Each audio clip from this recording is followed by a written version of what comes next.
Hi, this is Becky Nunn with Nunn Design at Fusion Beads, showing you how you can use open frames and open hoops to create fun, colorized resin pieces of jewelry like you're seeing here.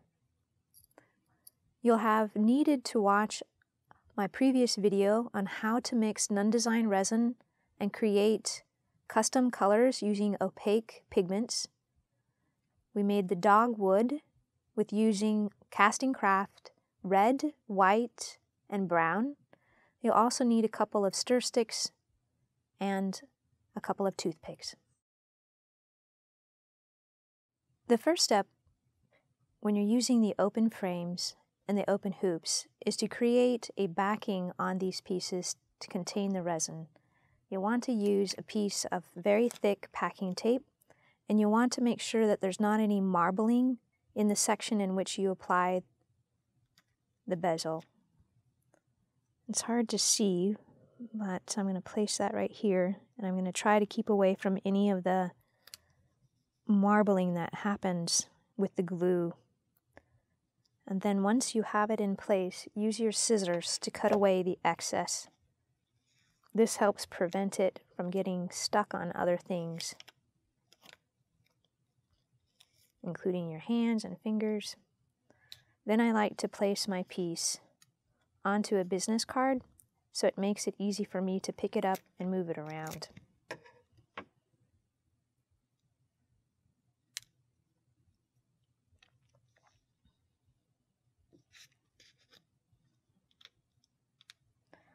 The next thing we're going to do is this piece I want to be in the center or somewhat in there.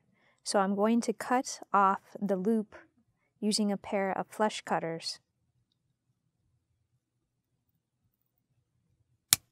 You won't need to worry if it chips the plating on the piece because those will be covered up by the resin once it's placed inside.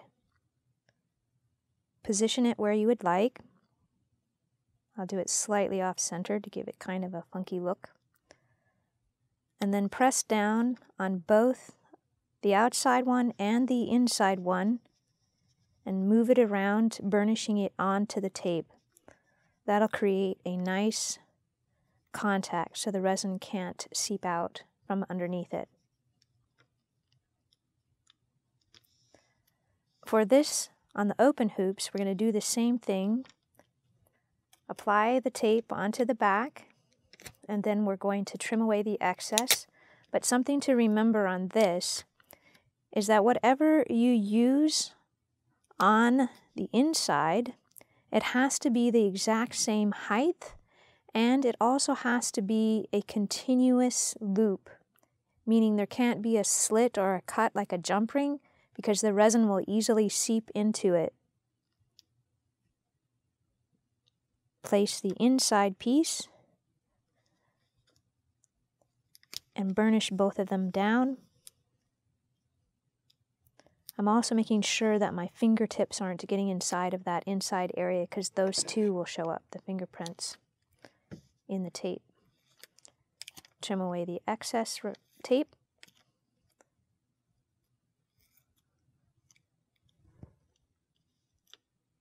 And now you're ready to apply your resin. The next step is going to be putting your colorized resin into the bezel. I have a smaller size drizzle stick that I can just pick up a small amount and drizzle it into the inside channel of this piece.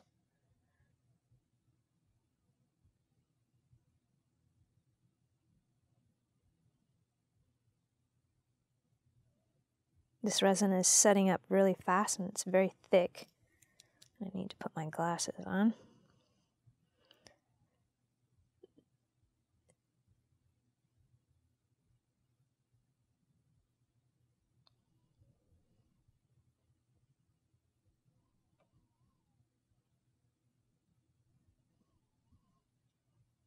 Place enough resin into the base just to give us a nice coating that we can then move around.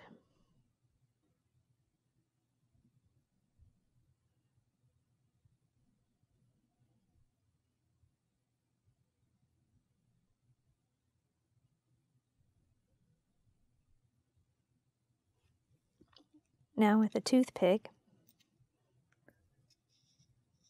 I often use 2 toothpicks so that I can hold it and move it. I'm going around the outside edge and just making sure that there isn't any air bubbles that are trapped down inside of there. It's very common to have air bubbles right along these seams.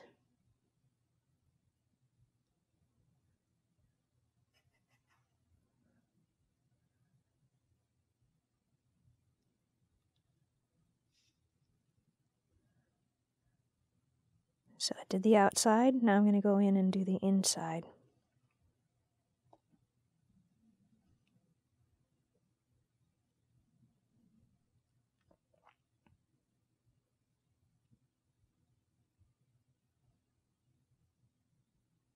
And you'll see there's tiny little air bubbles that are surfacing. They will continue to rise and just pop on their own.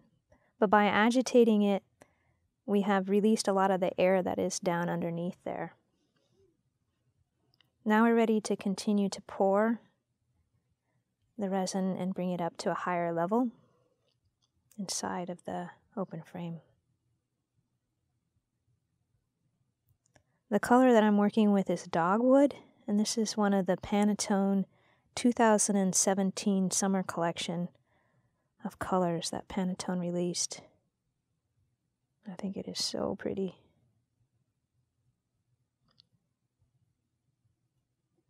There's another video that I created using this same color that uses organics that you might be interested in watching too.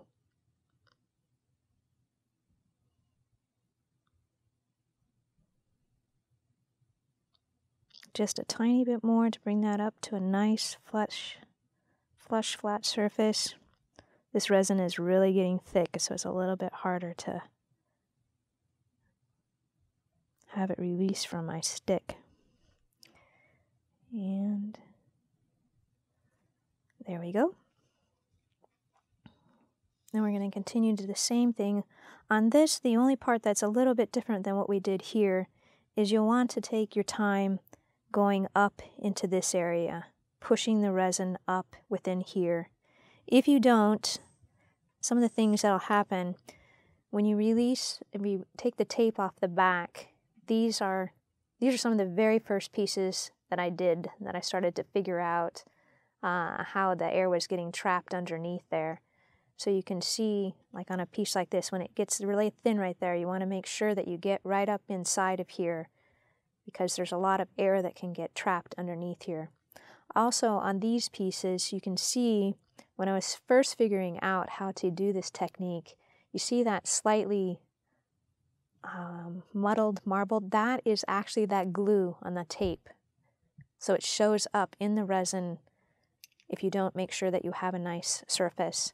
Other things that happen is when your resin starts to get to the point where it's starting to get really, really thick, it's really easy for the air to get trapped inside of there, and it'll create little pot marks because there's not enough time for the air bubbles to release to the surface and pop.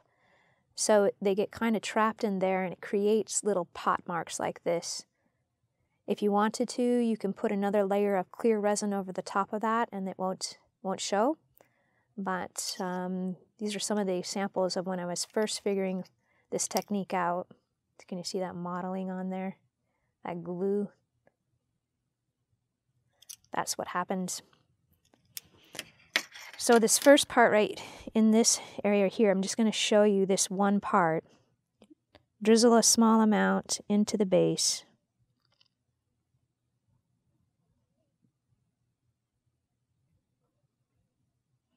And then use your toothpick.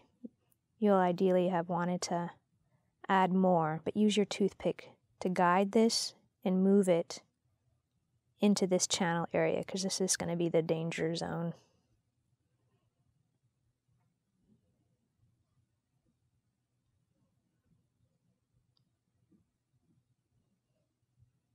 And then continue to drizzle more. Then you'll want to let this sit for about 72 hours until the resin is fairly firm. The resin will continue to cure for another 72 hours, but for the next step, we can start at 12. After 12 hours, your pieces should be hard to the touch. These are pieces that I had done earlier, so they're different colors and everything, but it'll give you the same idea. What you'll want to do is remove now the tape from the back. And the tape, depending on how long you leave it on here, this has been on here for a long time, you can see that there's a lot of residue on the back side of this piece. But I definitely am getting better because there's not as many bubbles, but you can see also that there's a small little bubble right here in the resin. That's what we were trying to prevent by guiding the resin around those corners and those side edges. Peel the tape off of both of them. This is kind of more of a charcoal color. It's not completely black. It's kind of still a little bit translucent, but this one has black colorant. And I can't remember exactly. I think that's a blue. I think it's a blue and a yellow to create that sort of tealish color. The next thing is to use Goo Gone. This stuff is awesome, and it'll get this little sticky stuff right off the back. Just apply a little bit right onto this back surface. And it works best if you wait about 1 minute to 2 minutes to really get in there and activate and to remove all of that stickies. And after you've let it sit for a little bit, you just come in with your stir stick. See how you saw that this one had a lot on there? You can really see all of this little gooey stuff coming up. That makes me happy.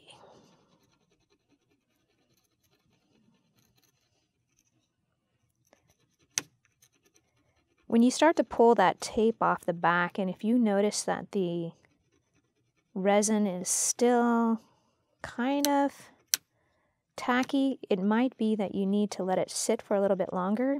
12 hours wasn't enough, so let it firm up a little more before you remove the back. It also could be that you applied too much of the colorant in ratio to the clear Nunn Design resin. The rule of thumb in order to get it to cure is it has to be 10% colorant to resin in order to have it cure.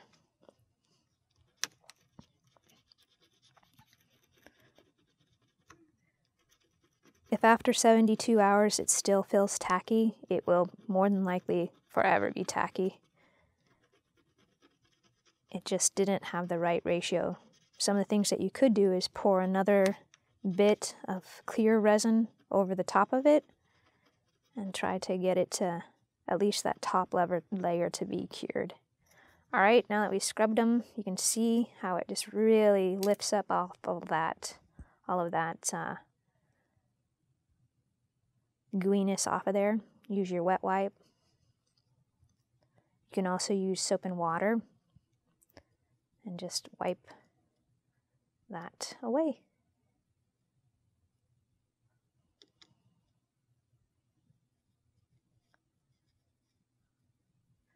Then to really make sure that I have a nice clean surface, I have found that going over it with a Q-tip that's been dipped in rubbing alcohol really does that nice final touch.